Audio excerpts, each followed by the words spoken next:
Episode 9। बिलाखिर फीका भागते भागते हाँफने लगा था। नकाहत और कमजोरी की वजह से उसकी आंखों के सामने अंधेरा छाने लगा और नातवर टांगों ने साथ देने से इनकार कर दिया। चकराते वजूद को संभालते हुए उसने पुरुषों को इमारत की तरफ देखा और दूसरे ही पल जमीन पर ढेर हो गया। ये पुरुषों को इमारत एक 5 स्टार होटल की थी। रोहा फरजान के हमरा खाना खाकर निकली थी। करीबी गैर मामूली हुजूम देखकर वो मामूल की बातें बनाते हुए अपनी गाड़ी की तरफ बढ़ गए। मुल्की हालात रोज बरोज बिगड़ते जा रहे हैं। फरजान ने गाड़ी स्टार्ट करते हुए कहा तो रोहा चौंकी और अपने हिसार से बाहर निकली। ये लोगों का हुजूम कैसा है? एक नौजवान लड़का होटल के सामने मशकूक हालत में बेहोश मिला है। तो लोग क्यों खड़े हैं यहाँ? पुलिस को इन्फॉर्म क्यों नहीं करते? शायद पुलिस भी आ गई है। हमें ज्यादा देर नहीं रुकना चाहिए, खुदा ना करे यहाँ कोई हादसा पेश ना आ जाए। लेकिन अफरा तफरी से ऐसा लगता है जैसे कोई खुदकुश हमलावर था। फरजान सेकंडों में वहां से गाड़ी निकाल चुका था। रोहा ने गहरी सांस ली। ना तो ये लोग पाकिस्तानी और ना ही मुसलमान, खुदा बेड़ा गर्क करे इनका। फरजान ने दिलचस्पी से रोहा को देखा तो वो चुप सी हो गई। बड़ी बात है, अपनी जात से हटकर तुम्हें भी लोगों के दुख महसूस करने आते हैं। मैं तो समझता था तुम सिर्फ और सिर्फ अपने लिए सोचने वाली लड़की हो, मगर इन चंद दिनों में मैंने तुम्हें उस 4 साल की रफाकत से बिल्कुल मुनफरिद और अछूता पाया है। ना जाने तुम्हारा कौन सा रूप सच्चा है, मगर सच बताऊं, तुम्हारा यही रूप अगर मैं पहले देख लेता तो शायद हमारे दरमियान इतनी दूरियां कभी ना होती। क्यों छुपा रखा था तुमने खुद को? हाँ, वो कुछ रोमांटिक सा हुआ तो रोहा ने बुरा मना लिया। शादी के बाद अगर लड़के और लड़की को अपनी मनपसंद जिंदगी जीने का मौका दिया जाए तभी वो एक दूसरे के करीब आते हैं। तुम्हारे घर में तो उस चीज़ का तस्वुर भी नहीं था, इसके बावजूद तुम मुझे इल्ज़ाम दे रहे हो। फरजान दिली दिल में पेचोदाब खा के रह गया, पर ऊपरी दिल से मुस्कुराया और जोद रंजी से कहने लगा, दे लो ताने, अब तो जिंदगी भर तुम्हारे ताने ही सुनने हैं। रोहा एकदम चुप सी हो गई। मैं तुम्हें ताने देकर शर्मिंदा नहीं करना चाहती फरजान, तुम मेरी तरफ पलट आए हो, मेरे लिए यही काफ़ी है। उस जंजाल खाने से जान छूट जाए मैं सोच भी नहीं सकती थी। डैडी का जो कुछ भी है वो सब मेरा ही तो है। तुम्हारा यूँ खाली हाथ आना मेरे लिए बिल्कुल भी नुकसानदेह नहीं है। बस परेशानी है तो ये कि डैडी को इस वक्त सहारे की ज़रूरत है, मगर हमारा सहारा हरगिज़ भी नहीं है। 4 सालों में जो तुमने डैडी को ज़ख्म दिए हैं वो घाव इतने गहरे हैं, मुझे डर है उन्हें मुंदमिल करते करते मैं अपना कुछ नुकसान ना कर बैठूं। कहाँ खो गई हो? उसे उंगली में पहनी अंगूठियों से उलझता देखकर फरजान ने टोका। रोहा चौंक सी गई और शीशे से बाहर देखने लगी। कुछ नहीं, सोच रही थी सारे मामलात खुद ब खुद ठीक हो गए हैं। बस डैडी की और तुम्हारी तफसीली मुलाकात हो जाए तो ज़िंदगी में कोई चुभन ना रहे। ये कौन सा मुश्किल काम है, मैं आज ही उनसे मिल लेता हूँ। फरजान पुरजोश अंदाज में बोला तो रोहा ने पहलू बदल लिया। क्या कहती कि डैडी तो तुम्हारी शक्ल भी देखना नहीं चाहते, मुलाकात तुमसे खाक करेंगे। अभी फिलहाल तुम उनसे नहीं मिल सकते, उनका डॉक्टर उन्हें किसी से भी मिलने नहीं दे रहा है। अभी तो इंतजार करना पड़ेगा। ठीक है, फिर मैं वापस चला जाता हूँ, जब वो ठीक हो जाएंगे उनसे मिल लूँगा।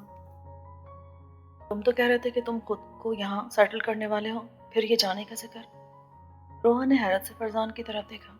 फरजान ने यकदम गाड़ी रोक ली और माथे पर बेइंतहा तफक्कुर की लकीरें फैलाते हुए गंभीर लहजे में बोला, सच बात तो यह रोहा कि तुम्हारे डैडी मुझसे मिलना ही नहीं चाहते। मुझे लगता है जैसे वो मुझसे सब बददिल हैं। अगर मैं सिर्फ वो मुझसे नाराज़ होते तो तुम कभी का उन्हें मना चुकी होती। लेकिन मुझे लगता है कि वो हमारे दरमियान से निकल गए हैं रोहा। तभी तो यूँ आज़ादाना तौर पर मैं तुम्हारे घर में पड़ा हूँ, तुम मेरे साथ घूम फिर रही हो। मगर सच बताऊँ रोहा, इस तरह करके मुझे खुशी और सुकून हासिल नहीं हो रहा, बल्कि मैं खुद को बहुत गिरा हुआ महसूस कर रहा हूँ। ठीक ही तो करें वो मेरे साथ, मुझसे ना मिलकर। तुम ही बताओ, कोई कितना ज़र्फ पैदा कर सकता है? मामा की बातों में आकर बहुत तकलीफ पहुँचाई है मैंने उन्हें। मुझे अपनी ज़्यादतियों का बखूबी एहसास हो गया है, मगर मेरी बदकिस्मती यह है कि मैं अब उन ज़्यादतियों का ज़्यादा करना भी चाहूँ तो नहीं कर सकता। मैं एहसास तो हो ही गया ना फरजान अपनी ज़्यादतियों का। अपनी गलती का एहसास हो जाना ही बहुत बड़ी बात है, वरना लोग सारी उम्र गलत रास्तों पर चलते रहते हैं और उन्हें एहसास दिलवाते हुए भी एहसास नहीं हो पाता। मेरे लिए यही बहुत है। बार बार माफ़िया मांगकर मुझे शर्मिंदा ना करो। जो वक्त गुजर गया ना तो उसे तुम वापस ला सकते हो और ना ही मैं तो उस वक्त को सोचना भी नहीं चाहती। तुम यकीन नहीं करोगे कि मुझे अभी भी यकीन नहीं आता कि तुम इस तरह यूँ मेरे पास आ जाओगे। रोहा के लहजे में अनजानी से खुशी थी। फरजान ने खुद पे काबू पाए रखा। मैं भी इज्जत की ज़िंदगी जीना चाहता हूँ रोहा। मेरा ख्याल है मुझे चले ही जाना चाहिए। मेरे यूं आ जाने को ना जाने डैडी क्या लालच समझे। डैडी? रोहा ने हैरत और खुशी से फरजान की तरफ देखा। वो हमेशा तुम्हारा बाप कहा करता था और आज उसने खुद डैडी कहा था। यानी वो डैडी की भी कदर मंजिलत जान गया था। वो थोड़ा सा झंझला गई, दिल ही दिल में सरशार थी। किस्मत ने सही वक्त पर पांसा पलटा था। उसे इस वक्त उस अपनायत और चाहत की ज़रूरत थी जिससे फरजान उसे अब नवाज रहा था। अब तुम कोई फजूल बात नहीं करोगे। किस चीज़ की कमी है तुम्हारे पास जो तुम यहाँ लालच में चले आओगे? ये सिर्फ तुम्हारा वक्त है एहसास और कुछ नहीं। डैडी की तबीयत ठीक हो जाए, तुम्हारे सारे भम खुद ब खुद ठीक हो जाएंगे। रोहा मुकम्मल तौर पे फरजान पे एतमाद कर चुकी थी। इस जीत पे फरजान दिल ही दिल में सरशार था। जल्द अज जल्द वो उस खुशी को सना से शेयर करना चाहता था। एक के बाद दीगरे दोनों गाड़ी से उतरे और लॉन में आहिस्ता आहिस्ता चलते हुए वहीं कुर्सी पर बैठ गए। रोहा ने बेचैनी से रिस्ट वॉच में टाइम देखा। डैडी की दवाई का वक्त हो गया है, मैं ज़रा उनके पास जा रही हूँ। अमादुद्दीन अपने कमरे की खिड़की से ये मंजर साफ देख रहे थे। रोहा उठी तो फरजान भी खड़ा हो गया। मेरी तरफ से उन्हें बहुत बहुत पूछना, उन्हें कहना मैं उनसे मिलना चाहता हूँ, अपने किए पे नादिम हूँ। रोहा ने मुस्कुराकर पुरसुकून अंदाज में फरजान की तरफ देखा और आगे बढ़ गई। किसी चीज़ की ज़रूरत हो तो शौकत को बुला लेना। वो तलकीन करते हुए लॉन से बरामदे में आ गई तो अमादुद्दीन ने जल कुड़कर पर्दे गिरा लिए। मैं इस शख्स का वजूद अपने घर में ना जाने किस मजबूरी के तहत बर्दाश्त कर रहा हूँ, क्या सिर्फ रोहा के लिए? हाँ ठीक है, रोहा अपना घर उसके साथ बसाना चाहती तो चली जाओ उसके साथ। आखिर उसने ऐसा कौन सा जादू किया रोहा पर जो रोहा को यकीन हो गया है कि वो उसे अपने साथ लेकर जाएगा, उसके म्यार के मुताबिक ज़िंदगी गुजारेगा। बिल्कुल बेवकूफ़ है ये लड़की। अमादुद्दीन को सख्त गुस्सा आया, फिर दूसरे पल वो सोचने पर मजबूर हो गए।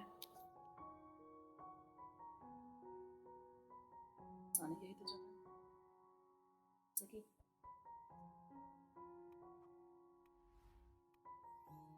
अस्सलाम वालेकुम डैडी, कैसे हैं आप? इंशाल्लाह वॉक हो रही है। सुबह वॉक करा देती हूँ, बस वही काफ़ी है। से चलते हुए हैं।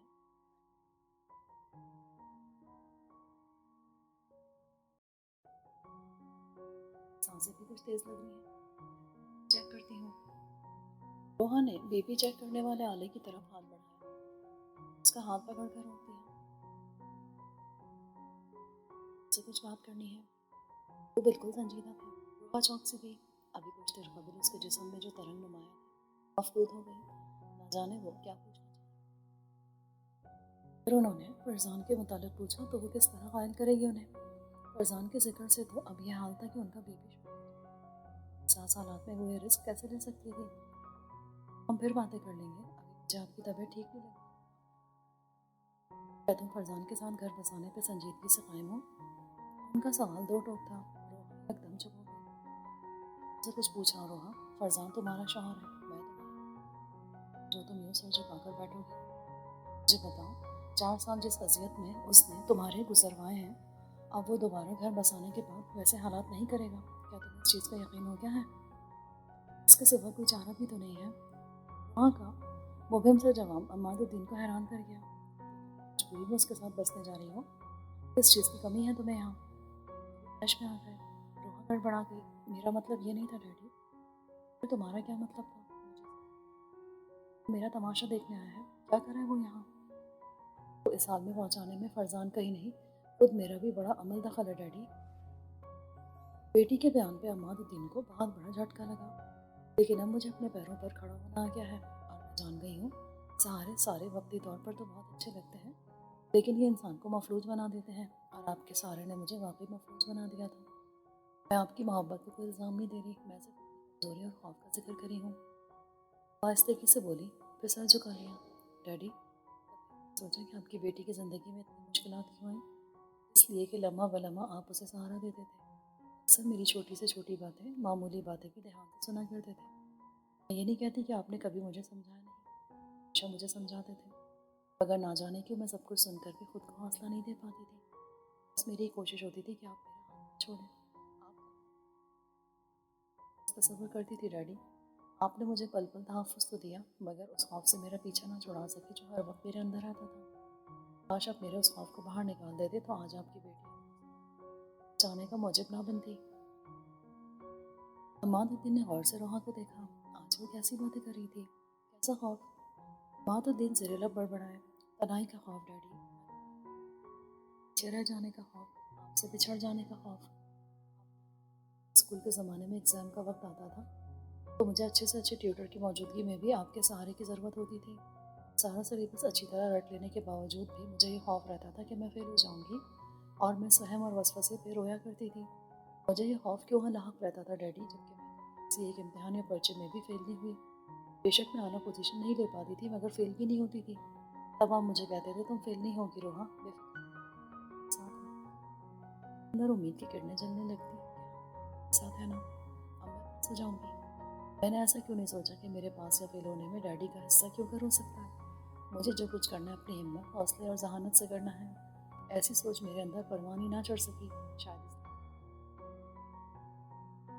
इस सोच को सही से अपने दिन मुझे भागना दौड़ना तो सिखाया, मगर हमेशा आप मेरे पीछे पीछे साए की तरह रहे, क्योंकि आपको लगता था कि मैं गिर जाऊंगी। गिरने दिया होता डैडी मुझे, आपने गिरने दिया होता, कम से कम मैं इतनी डरपोक और बुज़दिल तो ना बनती। आपके हर वक्त मेरे साथ रहने ने मुझे दोस्त भी नहीं बनाने दिए। मैंने आपसे हटकर फिर किसी के मुताबिक सोचा ही नहीं। आप ही मेरे दोस्त थे, आप ही डैडी। इतनी महदूद हो गई थी मेरी ज़िंदगी, फिर मैं क्यों कर किसी अजनबी के साथ खुश रह सकती थी। रोहा के लहजे के पछतावे और दर्द ने अमादुद्दीन को घायल कर दिया। वो पुरसोच अंदाज में चुपचाप बैठे रहे। कुछ लम्हे यूं ही खामोशी की नज़र हो गए। रोहा ने सर उठाया तो बाप की तरफ देख कर बोली। उसका लहजा आंसुओं की नमी से भीग रहा था। आप दुनिया में सबसे अच्छे बाप हैं। आपने मुझे माँ और बहन भाइयों के बगैर मुकम्मल तवज्जो और मोहब्बत से पाला, मगर इस मोहब्बत ने हम दोनों को ही दुनिया से अलग कर दिया। और फिर इस हादसे ने जो आप पे गुजरा, मुझे झंझोड़ के रख दिया। जिस रोज़ आपका हार्ट अटैक हुआ और मैंने आपको पल पल मौत के करीब जाते देखा, तो मैंने डैडी खुद को बेहद बेबस पाया। मैं आपसे इतनी मोहब्बत करती थी, मगर आप कुछ नहीं कर पा रही थी। अस्पताल, अच्छे से अच्छे माहिर डॉक्टर, खुसूसी तवज्जो, उसके बावजूद आपकी तकलीफ दूर नहीं हो रही थी। वो सारी रात क़यामत बनकर आप पर ही नहीं, मुझ पर भी गुजरी। और फिर दिन निकल गया। आप पर जैसे बेहोशी और गफलत तारी हो गई और आप गहरी नींद में चले गए। कुछ पल के लिए सही आपको सुकून तो मिला था। मैं सिर्फ आपके लिए दुआ करी थी। ना मैं आपको हौसला दे सकती थी और ना उस दर्द को आपके अंदर से निकाल सकती थी। पल पल मुझे आपसे पिछड़ जाने का खौफ मारे डाल रहा था। फिर ना जाने क्या हुआ कि मेरे अंदर से खुद ब खुद वो खौफ बाहर निकल गया, और तब मुझ पर ये इतराक हुआ कि ये सब मेरे इख्तियार में नहीं है। खौफ से मगलूब होकर मैं आपकी ज़िंदगी नहीं बचा सकती। जो कुछ करता है अल्लाह करता है, मैं कुछ नहीं कर सकती। तब कोई ताकत ऐसी थी जिसके सुपुर्द मैं आपको और ख़ुद को करके बेहद हल्के फुल्के से हो गई। सारा दिन मैं आपसे नहीं मिल पाई। आप इंतहाई निगहदाश्त में थे और मैं जानमाज पर। मेरे दिल को भरोसा था कि मेरा कुछ नुकसान नहीं होगा। मैं आपको बता नहीं सकती, मेरा यकीन पल पल बढ़ता जा रहा था। मैं पूरे यकीन और इत्मीनान से अल्लाह जल्ल शाना को पुकार ही थी। अल्लाह, मेरा अल्लाह मुझे आहिस्ता आहिस्ता थाम रहा था। एक अनजानी ताकत मेरे अंदर आती जा रही थी। वो रात बस यूं ही से गुजर गई। मुझे याद है डैडी, मैंने उस रात अपने लिए अल्लाह से कुछ नहीं मांगा, बस इस लज़्ज़त में गर्क हो रही थी जो मुझे उसकी रफ़ाक़त में मैसर आई थी। मैं गुनाहगार लड़की जिसने नमाज़ पढ़ी तो पढ़ ली, फिर नहीं भी पढ़ी। कभी मैंने अपनी किसी नमाज में अपने दिल में अपने रब के लिए ऐसा गुदास नहीं पाया जैसा उस रात मुझ पर मुनकशिफ हो रहा था। अगले रोज़ सुबह आपकी तबीयत कदरे बेहतर थी। हालांकि डॉक्टर मुतमईन नहीं थे, आपका ऑपरेट होना लाजमी था, मगर मुझे मुकम्मल यकीन था मेरा दोस्त, मेरा सोना अल्लाह मुझे तनहा नहीं छोड़ेगा।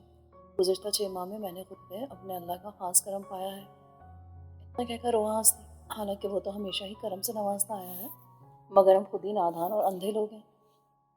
अमादुद्दीन रोहा को बड़े इनामात से देख रहे थे। उन्हें यकीन नहीं आ रहा था कि ये रोहा ही है।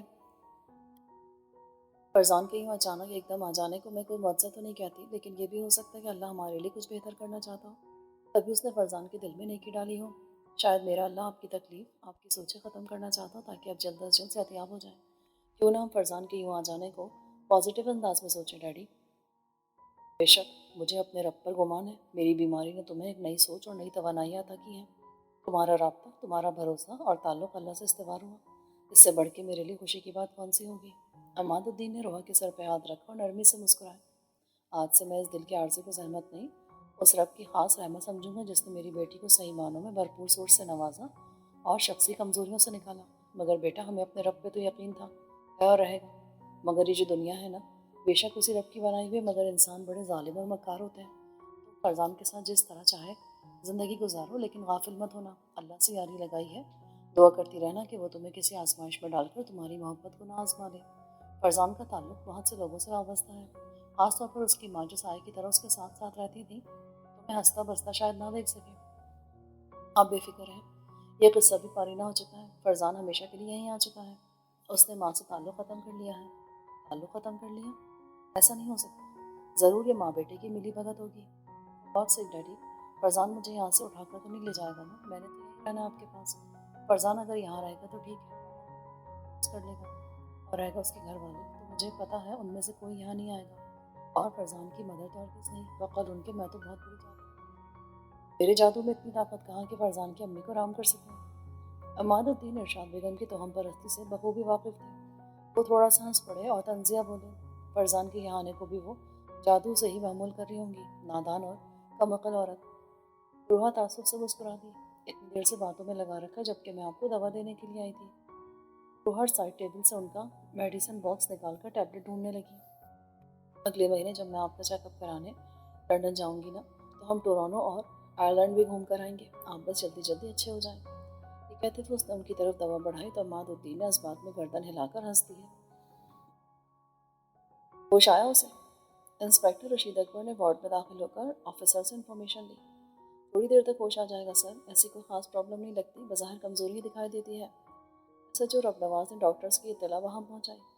उसकी ब्लड रिपोर्ट्स वगैरह सब आ गई हैं, ड्रग्स वगैरह का कोई मामला नहीं है, अलबत्ता उसके जिस्म पे अजीब तरह के निशान हैं। ये देखें चेहरे और हाथों पर भी, ये शायद चोटें हैं या उस पर तशद्दुद होता रहा है। मुझे ऐसा लगता है सर कि ये शख्स किसी की हिरासत में था, वहाँ से फरार हुआ क्योंकि ये नंगे पाँव था और उसकी कमीज़ और शलवार की जेब में तिनका तक नहीं था। ये कैसे कह सकते हो कि ये फरार हुआ है हिरासत से? ऐसा भी तो हो सकता है कि ये शख्स अगवा होकर यहाँ पहुँचाया गया हो, क्योंकि इसका हुलिया इलाका ही नहीं लगता। एक ही बात है सर, अगवा होना या अगवा वाली जगह से फरार होना। चलो थोड़ी देर तक इसे होश आ जाएगा। थोड़ी देर में डॉक्टर्स की टीम भी वार्ड में दाखिल हो गई। इंस्पेक्टर रशीद अकबर डॉक्टर सेफिके के बारे में मालूमात लेने लगा। ये ऐसे ही जाहिल गंवार सा शख्स लगता है बेरोजगारी की वजह से इसकी ये हालत हो रही है। आप इस केस में बेकार में सर खपाई करे हैं। एक जूनियर ऑफिसर ने अपनी तरफ से राय दी तो इंस्पेक्टर रशीद अकबर भड़क गया। आप जैसे गैर संजीदा फर्ज से गाफिल अफसरान ही की मेहरबानियों का नतीजा कि आए दिन शहरों पर क़यामतें टूटती रहती हैं और आप लोगों के कानों पर जू तक नहीं रेंगती। Sorry sir. जूनियर अफसर शर्मिंदा हो गया। इन्हें होश आ गया है, आप चाहें तो उनसे सवालात कर सकते हैं। डॉक्टर ने इत्तला दी। इंस्पेक्टर रशीद फीके के बिस्तर के करीब आया और उससे सवालात करने लगा। नाम क्या है तुम्हारा, कहाँ के रहने वाले हो, क्या काम करते हो, वगैरह वगैरह।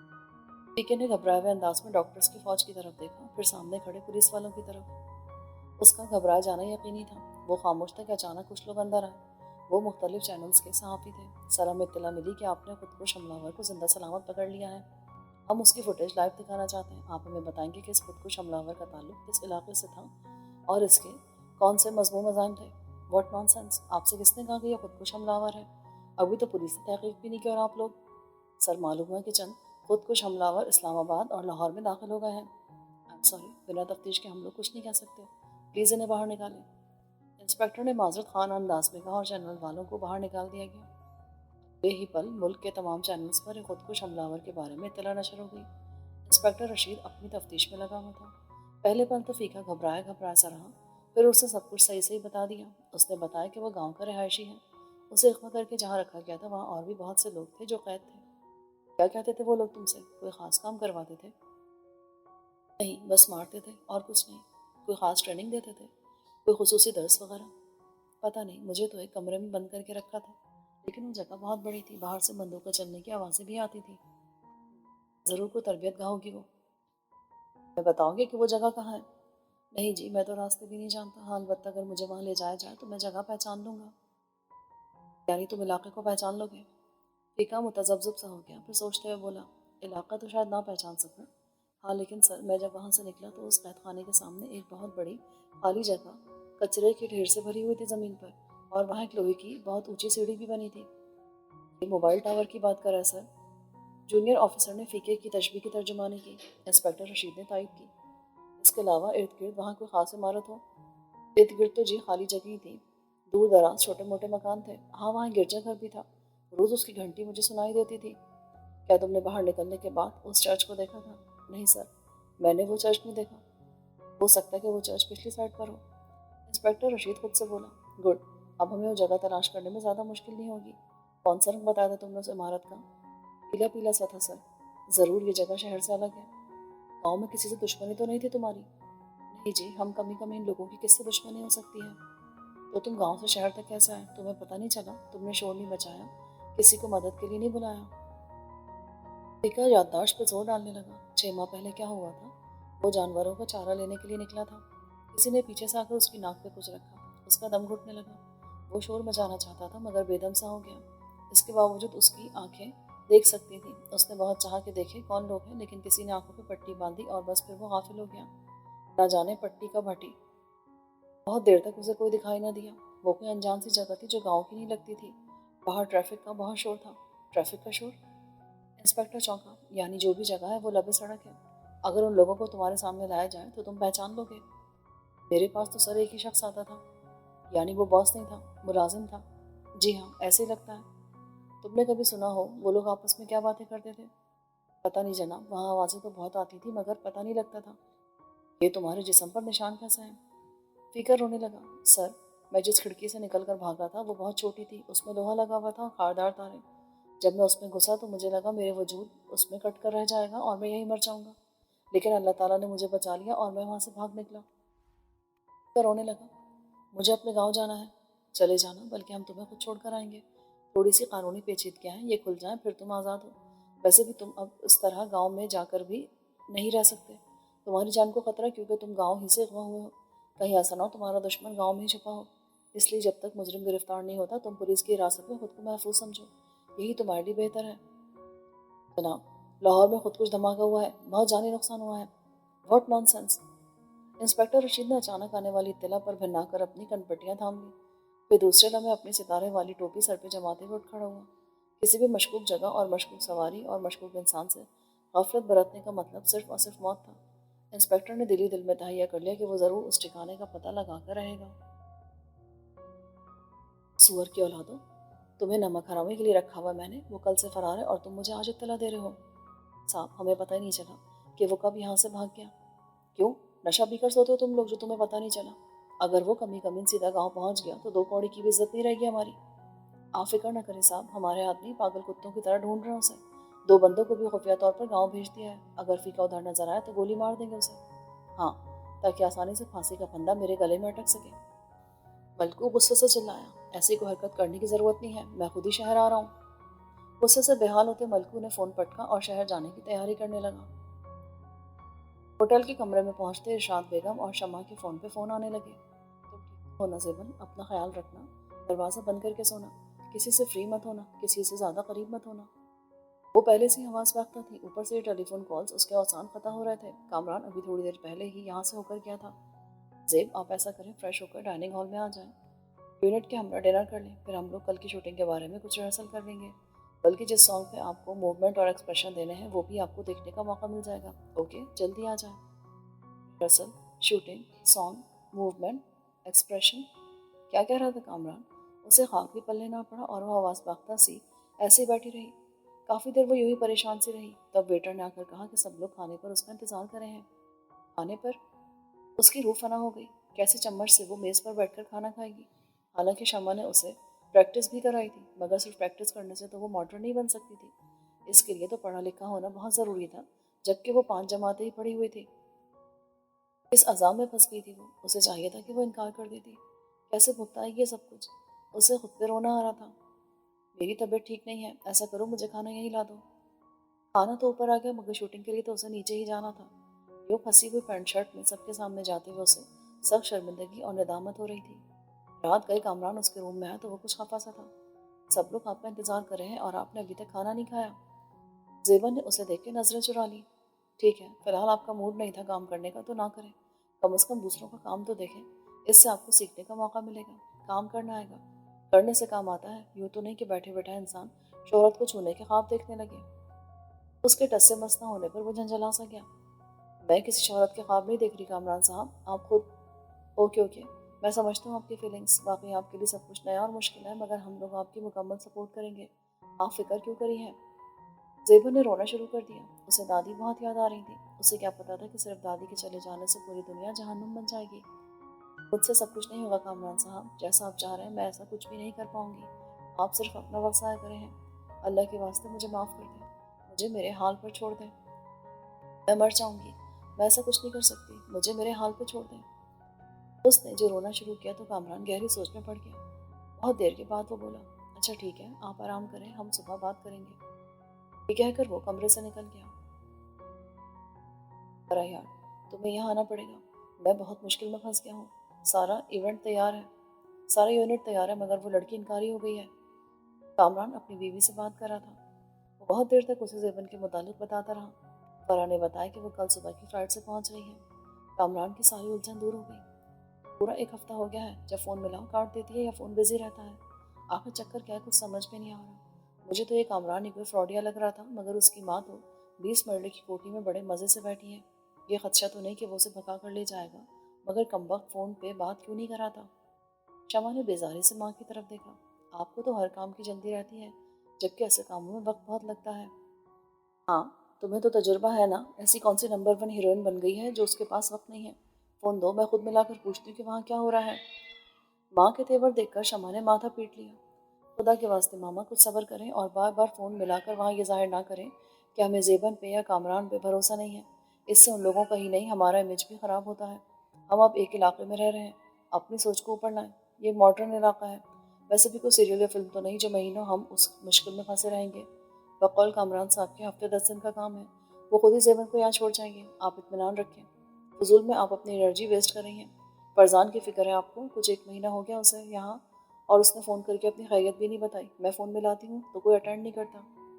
شمع نے دانستہ جھوٹ بولا، حالانکہ شمع کی فرزان سے 2-3 بار بات ہو چکی تھی اور اس نے یہی بتا رکھا تھا کہ وہ اپنے دوست کے یہاں ٹھہرا ہوا ہے اور اب اس کی انجری بھی بہتر ہے۔ وہ کب آئے گا بھی یا نہیں، اس بارے میں فرزان نے فی الحال کچھ نہیں بتایا تھا۔ فرزان کے ذکر پر ارشاد بیگم کے دل کو کچھ ہوا اور وہ آنکھوں میں آنسو لاتے ہوئے اسے بددعائیں دینے لگی۔ جتنا دل اس نے دکھایا میرا، اتنا کسی نے بھی نہیں دکھایا۔ مجھے گھر سے بے گھر کر دیا اور تم کہتی ہو کہ میں اسے فون کر کے حال احوال لوں، گھر بلاؤں اسے۔ تمہیں میرے دکھ کا اندازہ ہی نہیں ہے۔ اگر یہ کرایوں کا آسرا نہ ہوتا تو ہم تو ایک طرح سے سڑک پر بیٹھ گئے تھے۔ نہ جانے خود کتنا مال سمیٹ کے لے گیا جو شکل تک نہیں دکھا رہا۔ ماں کی بدگمانی پہ شمع بری طرح چونکی۔ ایسا ممکن بھی تھا اور نہیں بھی، وہ کیا ضمانت دے سکتی تھی؟ ہو سکتا ہے ماں ہی ٹھیک ہو۔ وہ ماں کے قریب آ کر بیٹھ گئی۔ میں مر بھی جاؤں نا تو اسے میری شکل مت دیکھنے دینا، اللہ کرے اسی طرح برباد ہو جیسے مجھے برباد کر کے گیا ہے۔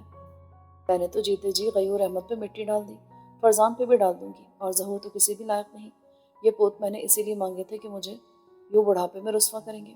میرا بڑھاپا کسی کو نظر نہیں آتا، اور تم بھی جب دل کرتے کبھی ظہور کی حمایت کرتی ہوں تو کبھی فرزان کی۔ کیا ان کا عمل ایسا ہے کہ میں انہیں معاف کر دوں؟ پہلے غیور چلا گیا اور اب فرزان۔ بھلے سے ساری اولاد مجھے چھوڑ کر چلی جائے، میں اپنے پیروں کے آستانوں پہ فقیرنی بن کے بیٹھ جاؤں گی، مگر اولادوں کو معاف نہیں کروں گی، دیکھوں گی نہیں اب ان کی شکلیں۔ ارشاد بیگم رو رہی تھی۔ شمع بھلا کیا کہتی؟ وہ سر جھکائے ماں کے پاس بیٹھی رہی۔ فرح کے آنے سے زیبن کو بہت ڈھارس ملی۔ وہ خوش شکل، ہنسمکھ اور باتونی تھی۔ اس نے آدھے گھنٹے میں زیبن کا سارا خوف اور اجنبی پن دور کر دیا۔ فرح کی موجودگی میں زیبن یونٹ کے درمیان میں آئی اور وہاں دوسرے لوگوں کا کام دیکھا۔ جو کمرشل میں رول پلے زیبن نے کرنا تھا، ایز اے ماڈل فرح نے بار بار وہ سب کو کر کے دکھایا۔ پھر زیبن کو ہاتھ سے پکڑ کر اپنے ساتھ کھڑا کر لیا اور اسے ویسا ہی کرنے کو کہا جیسا وہ خود کر رہی تھی۔ یوں اس جدوجہد میں پورا دن گزر گیا مگر زیبن کچھ بھی نہ کر سکی، یہاں تک کہ اس کی آنکھوں کا خوف اور چہرے کی سنجیدگی بھی زائل نہ ہو سکی۔ فار گاڈ سیک، کامران جھنجھلا گیا، کم از کم اسمائل تو نکلواؤ اس کی۔ فرح نے بھی ہتھیار ڈال دیے۔ وہ علیحدگی میں کامران سے کہنے لگی، ان تیلوں سے تیل نہیں نکلنے والا، تم نے خواہ رسک لیا ہے، اس سے بہتر تو تم مجھے ہی ماڈل رکھ لیتے۔ آخر میری بیوٹی میں کس چیز کی کمی ہے؟ لائیو مارننگ شوز کرتی ہوں، 2 گھنٹے میں 2 lakh expression, body language create کرنا ہوتی ہے، مجھ سے زیادہ تمہیں اور کون ماڈل سوٹ کر سکتی ہے؟ وہ کامران کو ہمیشہ چھیڑا کرتی تھی۔ کامران سخت بددل ہو رہا تھا۔ فرح کو گھورنے لگا، تمہیں مذاق سوچ رہا ہو میرا؟ نقصان نہیں ہوگا، بے فکر رہو، لڑکی واقعی ہیرا ہے، اگر تھوڑا سا حرکت میں آ جائے۔ مجھے کچھ وقت دو، میں اسے اکیلے میں تیار کرنے کی کوشش کروں گی۔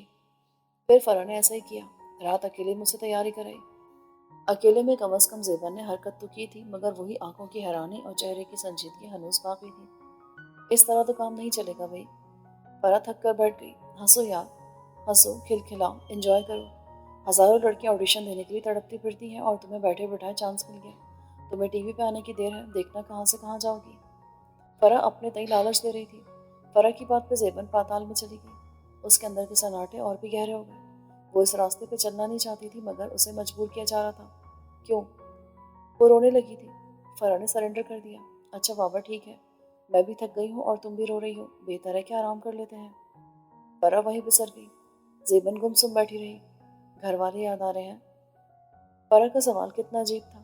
زیبن اندر جھانکنے لگی۔ یاد تو اسے صرف دادی آتی تھی جو کہ اب اس دنیا میں نہیں تھی، باقی گھر والے وہ اس کے کچھ نہیں لگتے تھے۔ زیبا نے اپنے بارے میں بولنا شروع کیا تو بس بولتی چلی گئی۔